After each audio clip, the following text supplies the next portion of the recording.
Hey everybody, welcome back to the channel. It's your girl, Miss Philly. Okay, so it has been a very, very weird and a stressful week. Okay, if you follow me on Instagram, you probably saw my post. I was in the hospital. So what happened was, well, the thing is, okay, I went to the hospital with the hopes of my situation being an emergency and them helping me out, which never happened. Okay, so I'm on keto again, as you guys know. So I'm on keto again. I bought these noodles, and I've tried these noodles before. I've eaten these noodles numerous times in the past. So you might hear some background noise with the air conditioning. It's so hot right now. But so, as you guys know, I'm on keto. I tried these noodles before. They're called the Miracle Noodles or the shiitake noodles. Are pretty much the same thing, different brand names, but they're pretty much all fiber, all water, low carb, almost no carbs, almost no calories. So I ate one package and made it into spaghetti. And then I was fine. And then literally the next morning, like I had that maybe like Sunday afternoon, and then at 2 a.m. I woke up with this excruciating pain in my stomach, and I was like, oh my God, you know, whatever. So then I went back to bed. I woke up, I was fine. And then I had a big breakfast. I had 2 breakfast burritos that were like keto.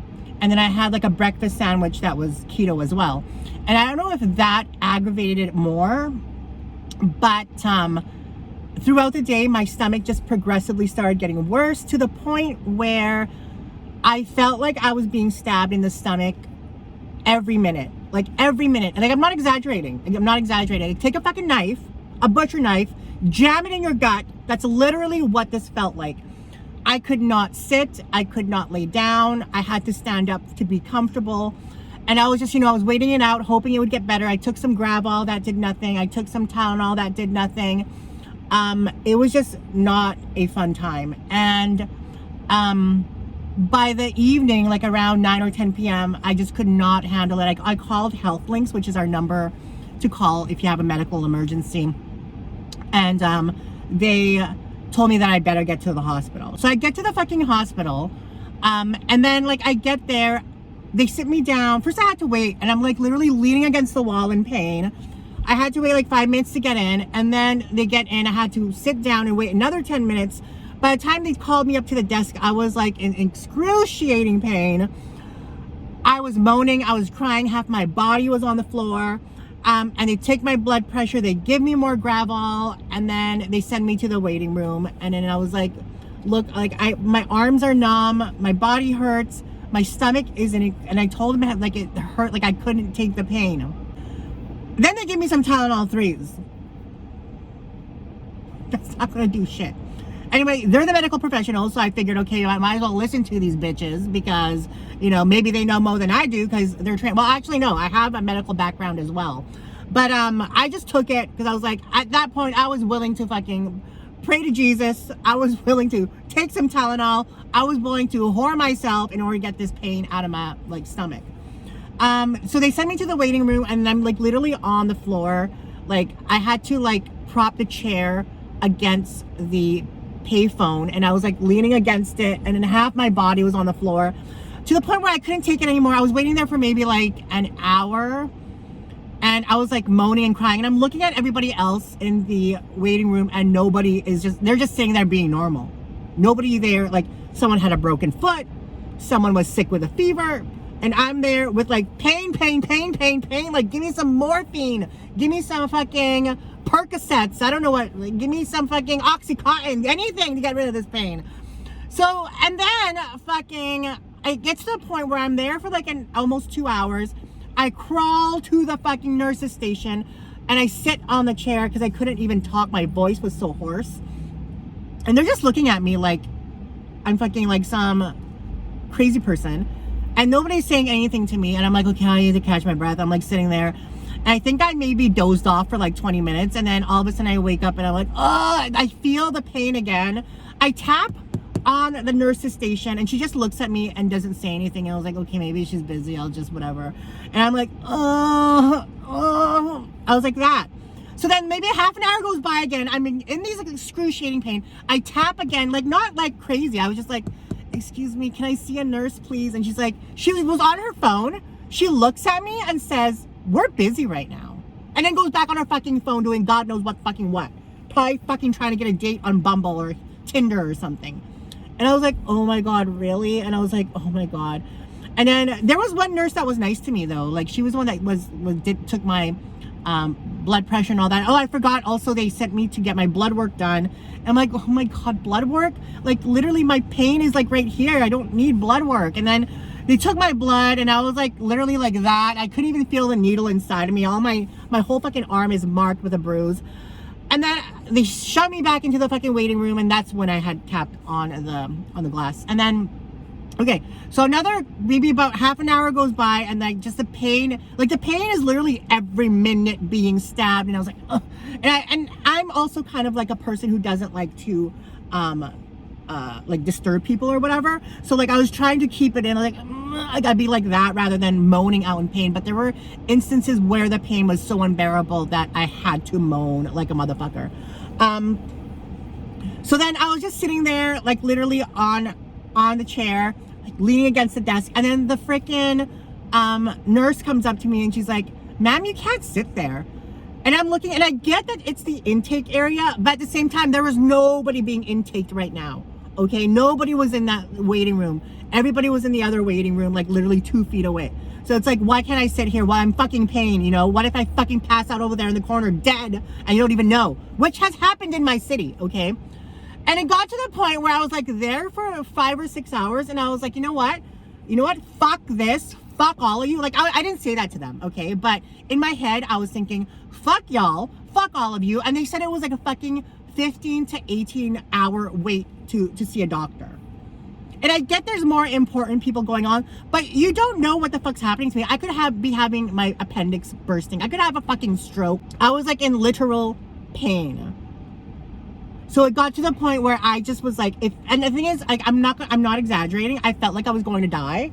Because I feel like what had happened to me is what happens to someone when they get stabbed multiple times and there's nothing being done about it. And it feels like you're going to die. And that's what I felt like. And I felt to myself, look, if I'm going to fucking die with whatever it is inside me blocking, whatever it is blocking, I might as well fucking die at home than die in this fucking shithole. I got back into my car and went home. And I literally took 3 sleeping pills so that I could just fucking like be knocked out and not have to deal with the pain. And if I didn't wake up, that would probably be better because the pain was unbearable. 10 out of 10 literal pain. I've never experienced something as painful as that. It was very, very painful. And then when I fell asleep, everything was good. I woke up and thank God the pain had subsided, but it went from being every minute of being jabbed to maybe every 30 minutes. And that was tolerable because at least I had 30 minutes, you know, intervals of pain. Every minute of excruciating pain I could not deal with, but every 30 minutes I can deal with. So, and that was on Tuesday. Yeah. So that's what happened. And then Wednesday, it felt better. It was about, maybe I was still getting the pain throughout the day, but not as continuous. And then on Wednesday, I went thrifting with Daniel. I'll insert that footage here. Hi everybody, good morning. We are at a brand new thrift store opening. It's very low key, nobody's here. Not a lot of people know about it. It's just gonna be us. But we decided to hold up the chairs for once. Pull up the chairs and camp here for 2 hours before they open. So, yeah. Cross our fingers they have something good shit. I hope so. It's also in the ghetto, which is kind of works, might not work. I feel like that's the best part. Yeah. And we converted this old warehouse into this functioning retail store. And a lot of hard work from a lot of people. So bear with us, it's a work in progress. But when you shop at Revive and Thrive Thrift Store, you support the Ready, Set, Go Work program. And if you don't know what that is, the Ready, Set, Go Work program is launching July 4th.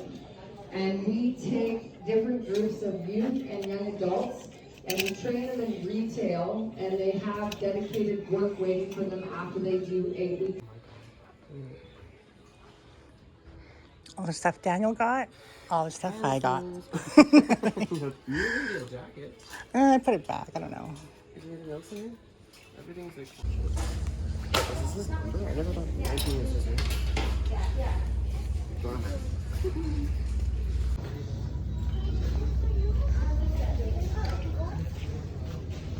The what? Nobody's going for anything. Making it dramatic. So far, we've been to a lot of thrift stores and I found nothing. Daniel has found everything. I'm driving Miss Daniel. Taking him around on his rounds. I'm the colored driver.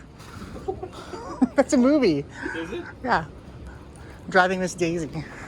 Taxi driver?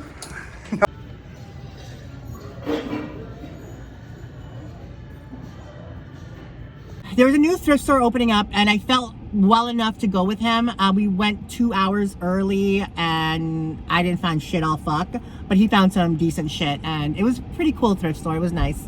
But yeah, in regards to that whole debacle of those noodles, I Googled it and I know that one other lady ate 4 packages and she had to get it removed because it couldn't pass through. And I went through, it was so hard to find a cure for it or a like solution or relief.